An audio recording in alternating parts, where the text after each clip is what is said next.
From Unity of Houston, Texas, this is The Awakened Life with Reverend Howard Caesar.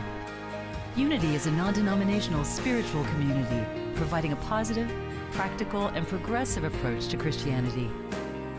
Let's join the service in progress now with Reverend Howard Caesar. So today we begin part 2 of a series that I have going on. And the title of that series is Beyond the Veil. And obviously Beyond the Veil, talking about the whole idea of death and dying and beyond and what is on the other side. And if we are and believe we are eternal beings, then we believe that life continues on after we lay down this physical form called our body. But then what is it like? What is going on? What's that world like? What can we expect? What is death? There's some different questions and things that we have had. I think that most people believe in an afterlife or an afterworld. And the scripture that I'm using really in this series is taken from the Gospel of John, chapter 14, verse 2, in which Jesus says, "In my Father's house are many mansions. If it were not so, I would have told you." So it is so that there are many mansions, and that's a great verse there. And some would say it's redundant, because in my Father's house are many mansions. A house is a mansion is a house, is a little bigger, and that type of thing. But scholars tell us that actually the original translation was, "In my Father's house are many rooms," all right? And so what that's meaning is really that life never ends, that you never leave the house of life. You can't leave the house of life, but you can move from one room to another. And that's the analogy that is being established there. There are worlds within worlds. There's not just one necessarily, and many have said that, very deep, mystical individuals who have awakened to truths beyond our ability to know. And so it's just understanding that you can never leave life. You may leave the body, and when you leave the body, you go into the next room, which has to do with a dimension of your being showing up in another way beyond the physical form. And so the 23rd Psalm even gives us or reflects this very idea as well. If you go to that verse where it says, "Surely goodness and mercy shall follow me all the days of my life, and I shall dwell in the house of the Lord forever." I'll never leave the house of the Lord. I will dwell there forever. And so whether you go with mansions or rooms, it's referring to the idea that there are other realms, other worlds, other dimensions, other planes of existence, all right? And that's not new to many a deep individual spiritually. So in part 1 of this series, I kind of established that the source of much of what we would be talking about relative to Beyond the Veil was near-death experiences, okay? That literally millions of people have had near-death experiences. And some have not, in the past, been willing to share. It was frowned upon. In more recent times, it's more common. One individual came through the line earlier today and said that his mother was one of 12 siblings, and that 3 of them had near-death experiences. And it wasn't until 1969, when a book came out talking about it, that they felt even comfortable enough to share it amongst each other. Because that's the way it is. We kind of hold back and think we will be judged or judged, crazy or something like that. But there are literally millions. And I think we're experiencing right now, or in the last decade or so maybe, a kind of a surge in the interest in information related to near-death experiences. And, we mentioned last week that Raymond Moody's book came out in 1975, and that was called Life After Life. And that was really the first book that got the attention of a greater mass of society and people. It had been written about prior to that, but no one really gave it much attention or credence. But all of a sudden, it opened up the way for many people to come out and say, well, I've had one, and report. And there's even websites now that report and share, and you see the commonalities that exist. There have been others besides Life After Life and Raymond Moody. There was Betty Eadie, who wrote the book Embraced by the Light. In fact, we had her as a guest speaker here some 10 years ago or more, something like that. And then there's a book by Damian Brinkley, another one by George Ritchie that are popular, and even some of the physicians and scientists which have kind of poo-pooed that this was possible have come out with writings, one being author Jeffrey Long, who is an MD, and his book title is called Evidence of the Afterlife, the Science of Near-Death Experiences. And then there was, of course, the one more recently that much of the public was exposed to, which was the neurosurgeon Eben Alexander in his book, Proof of Heaven. One of the most recent books that has grabbed hold of me, that was referred to me, and I've gotten a lot in terms of its clarity and power, in its message was the book called Dying to Be Me by Anita Moorjani. And this was a book that we spent a lot of time in part one, really talking about her story. I would say that there are three groups of, or categories of people that, you know, when it comes to believing or accepting near-death experiences or not. Now, the first group would be the believers, and that would be those who have had one. They definitely believe they're going to be talked out of it. And then there are others that kind of surround them that are just comfortable with being able to accept it and go outside the traditional church or religious box of the paradigms that have been set as to here's what it is and here's what it looks like, to the limited extent that we've been told. So then there is, of course, the skeptics, the unbelievers, who just won't buy it, and they say science doesn't support it. They believe that the body generates consciousness, and that the brain is in the body, and so you need the brain to have consciousness. And so, but Dr. Eben Alexander actually proved that wrong, that consciousness does exist beyond the body. If you recall, if you read the story or whatever, he was attacked by a bacteria in the brain, and it shut down his brain completely, and yet he had a profound near-death experience. And being that that was his genre or area of expertise, it was very profound for him to come back and talk about this. Although scientists often may be skeptics, there are those of various religious communities and churches that would frown on this and be strong critics, and that's okay. You know, there are certain criteria in doctrine and dogma that fit, and near-death experiencers really don't talk about a geographical place as a hell and a heaven. It's a bit different. We'll be talking more about that in part 3. But then there's the third group that really is people who, you know, read about it, have heard about it, but when someone comes along, they're told by society or friends or whatever that, oh, that's a fantasy, that's medication when they were, you know, going through something in the hospital, whatever. And that's okay. No one needs to. I'm not saying anyone has to believe what near-death experiencers report, but there are literally millions of them, and I look at the content, and the content fits a very spiritual dynamic of ideas that would advance an individual soul and a society on the planet Earth.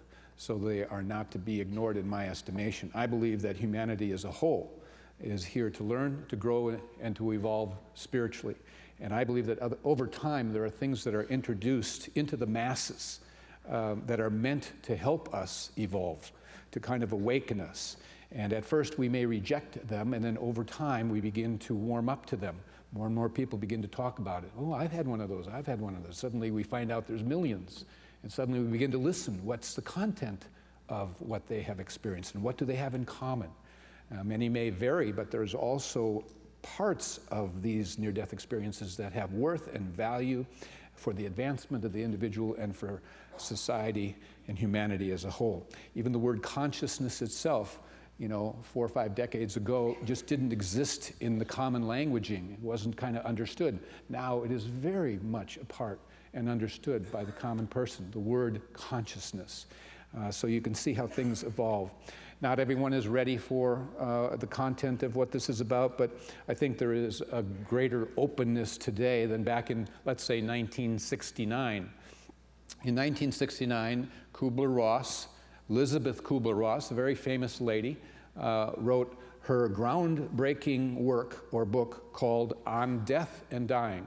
It was about helping people go through the dying process. It was very well known in many countries as well, that book. Well, it was published in 1969, and she had actually wanted to include a chapter in that book on patients that she had been with who died were pronounced dead and had returned again to tell their story.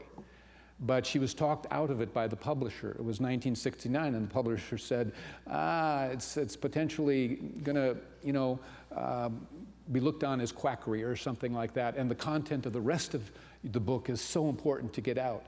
And so against her better judgment, Elizabeth Kubler-Ross left out the chapter that could have contained a great deal of material of people who she was helping through the dying process, but some of which had crossed over in return and told common stories, very powerful and meaningful, that she, as a great professional, wanted really to share. There are many benefits that come out of the experiences of near death, one of them being that there is no death. There just is no death. That's what they tell us. We have a fear of death, we have a fear of the unknown, and they're bringing back certain things that are now known, that are comforting and meaningful and helpful. And death, one must understand, is not an end. It is a change. Okay? In Unity, we have always used the word transition, that the person made their transition. And what we're saying is they made their transition from this room called Earth into the next room. We may not understand it completely, but life continues on, and they're fine. Okay? They're freed of all the limitations and the burdens of the physical body that they may have worn out or whatever. The dynamic leading up to death may vary, and it can, there are different types of transition. If a person dies quickly, say a heart attack or a car accident or something like that, the soul hardly really understands the process they just went through. They can even be confused a little bit for a time. But there's much help there to assist them. If the soul lingers through a long-standing illness of some sort, the soul can actually, as they near the time of passing on, they can go in and out of the body as they are nearing the point of crossing over. Matter of fact, Thomas Edison was close to making his transition, and it is reported that he suddenly awoke and exclaimed, "It is very beautiful over there." Thomas Edison. Also realize there is no pain in death. You understand that? There's no pain in death. Any pain is associated with before you die, while you are in the physical. All right? All discomfort is associated with releasing the physical. And sometimes the resistance that we may have can prolong or enhance the discomfort. And so death is leaving the body and transitioning into what might be called the energy body. There are different names that it's given to it. Everything we know scientifically today is energy. Everything is energy. Energy doesn't die. It continues on. And we are energy. And so it could also be said that, of course, you are spirit. And we are returning to the spirit world. That's comforting and meaningful too. In India, where I attend the Oneness University once a year, they refer to the body and say that there are more than one body, and that they call them sheaths, S-H-E-A-T-H, and oneness, a sheath or a body. And they say we have 6 bodies, or 6 sheaths. We have the physical body, we have the mind body, we have the knowledge body, we have the karmic body, we have the energy body, and we have the bliss body. So those are 6. We don't need to go into all of them now or explain them. They don't either. They don't feel it is important in terms of what we need to learn and understand. The most important thing is that life continues on, that you are more than this physical form, and that's the most important thing for you to know, that consciousness exists beyond the body or the brain. The body is simply the vehicle of the spirit, the real essence of you that is eternal. Now, one person from the website points out that whoever coined the phrase near-death experience probably never had one. This guy who did says, I can assure you that there is nothing halfway or near about this. You are dead. And a person having a near-death experience is in fact dead. They're pronounced dead. One person who had a near-death experience tells about having an accident on his farm, and an ambulance took him to the hospital, but he was dead pronounced dead there at the hospital. And so He was dead for actually 2.5 hours there at the hospital, and when his vital signs returned, the doctor told him, "You've been dead for 2.5 hours," and they were planning, actually, making plans for his burial during that time. 2.5 hours is a long time for a family to assume he's coming around back. And so he said when he came back after that period of time, he was very cold and stiff from rigor mortis. And the interesting statement that I like, he said, "The doctor sent me home only to die again one day." So near-death experiences get your attention. Those who have been through them, it's pretty significant for them. It changes them.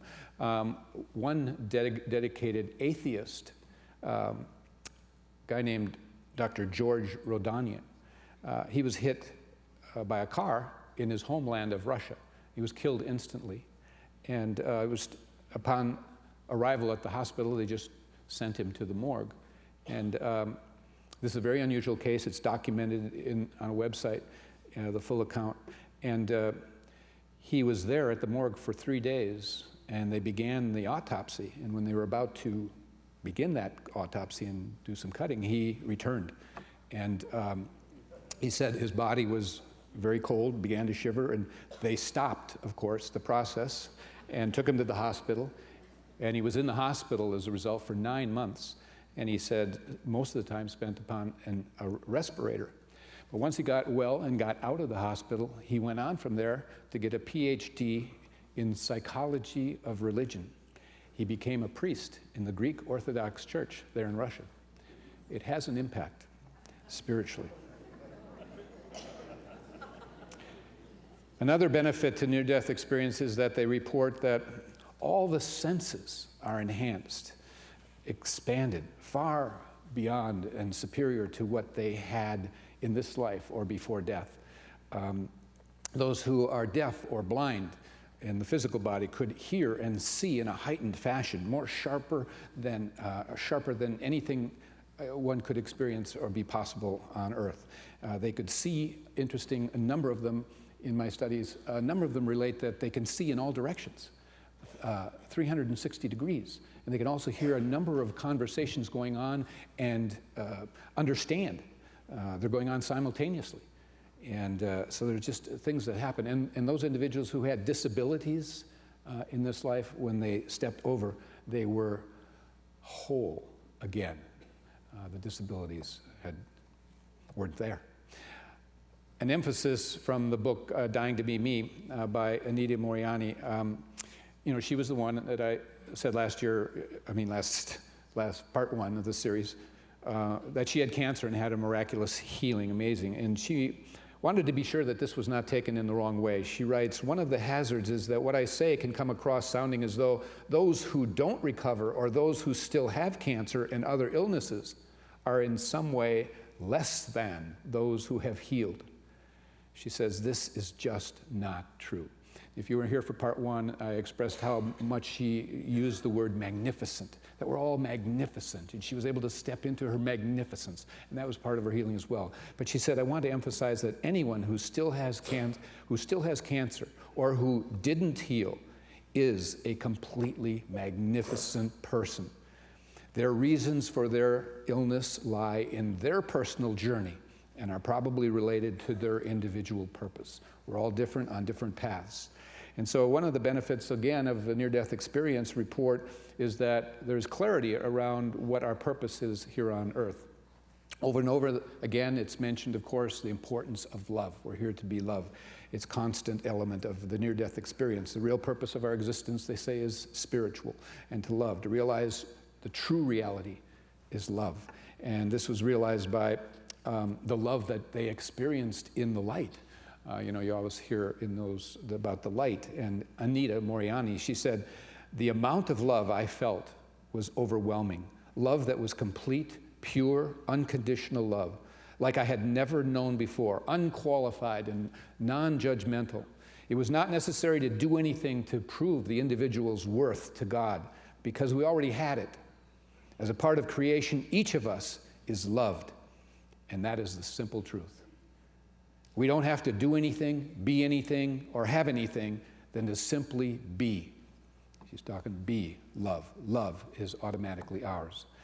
Now, many have sometimes been concerned about a loved one or a relative or a friend or somebody that committed suicide.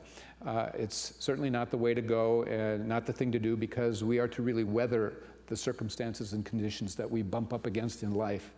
And in fact, even many of them that had near-death experience say we choose so much of what we're going to encounter in this life. I'll say a little bit more in a bit.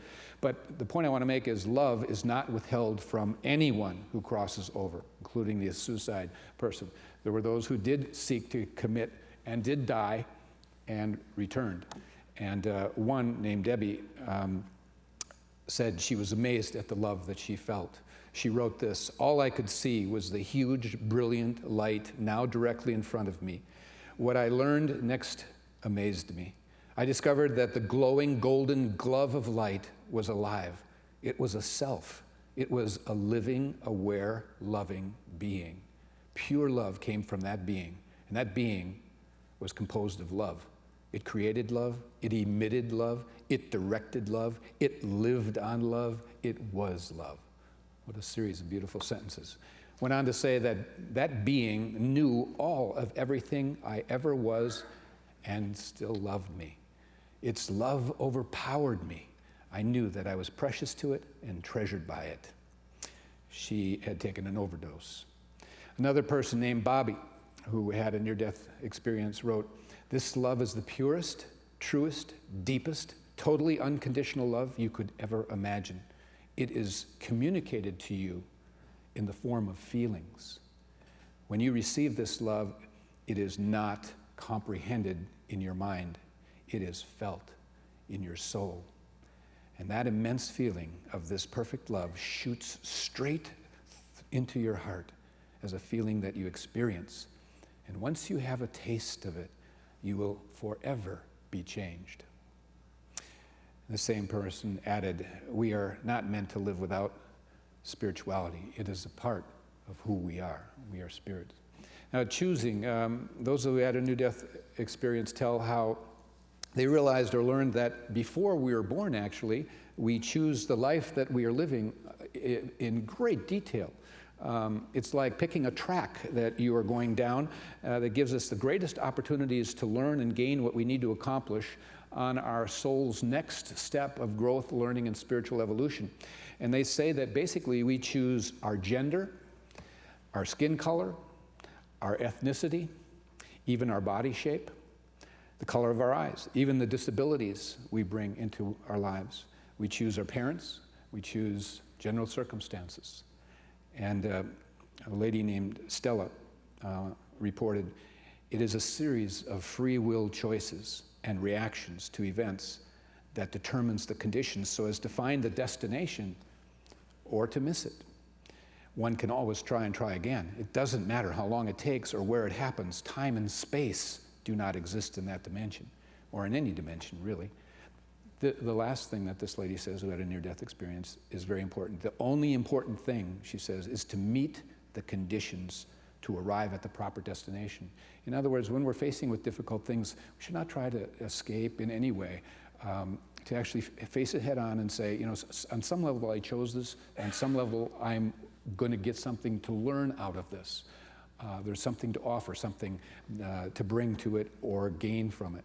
Anita Moriani writes, "On the other side, there is a total clarity about why we are the way we are and why we did anything we did."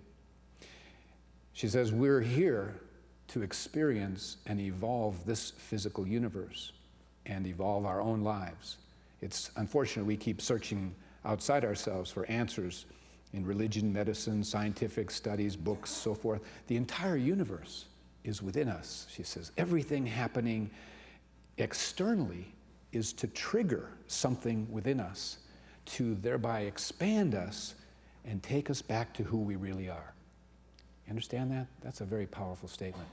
The infinite me, she says, And this is all realized from the near-death experience she had. This awareness has been birthed in her. The infinite me already contains all the resources I need to navigate through life because I am one with the universal energy. In fact, I am universal energy. She said I could just as well call it God or chi or prana or ki or whatever. But God, over again, they talked about God as being light, and within that light is love. And within the light is a being that is filled with love. And attempts to explain it were frustration, met with frustration. And we shouldn't be surprised because really, biblically, in John, Gospel of John, first chapter, it states, in him was life, and the life was the light of men. Light of men. That was the true light, which lighteth every man that cometh into the world. We all have emerged from the light, this being of light. It's said that it was said to be this light like looking into the brightness of 1,000 suns without it hurting your eyes. And there was this irresistible urge to be drawn towards it.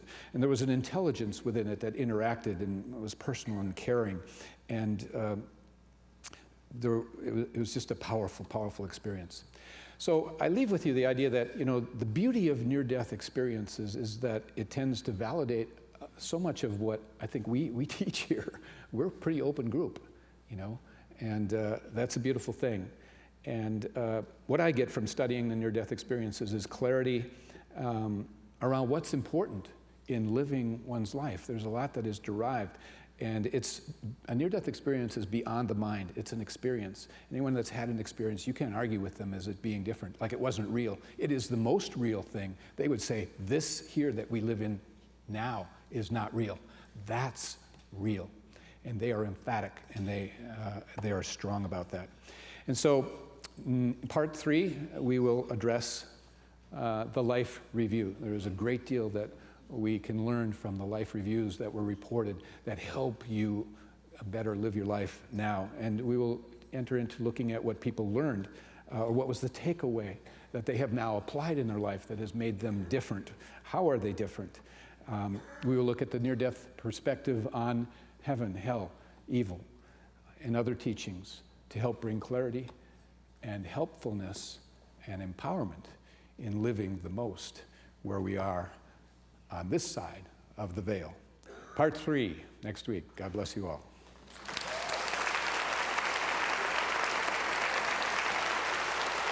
Thank you for joining us for today's message. We invite you to be with us again next Sunday. Unity is inclusive, welcoming people of all walks of life in dignity and love. We believe that love, strength, and goodness dwells within you. May we all live in unity with God, humanity, and all of God's creation. And remember, as Reverend Caesar says, life is meant to be good.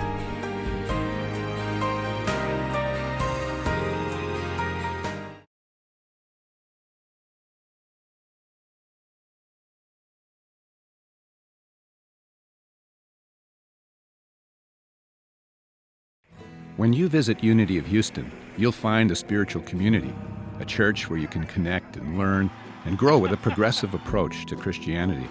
At Unity, we welcome you no matter what your beliefs. You'll find a teaching, loving, inspiring experience as we help each other be all we're created to be. Check us out. We'd love to have you. Find us online at unityhouston.org, and remember, life is meant to be good.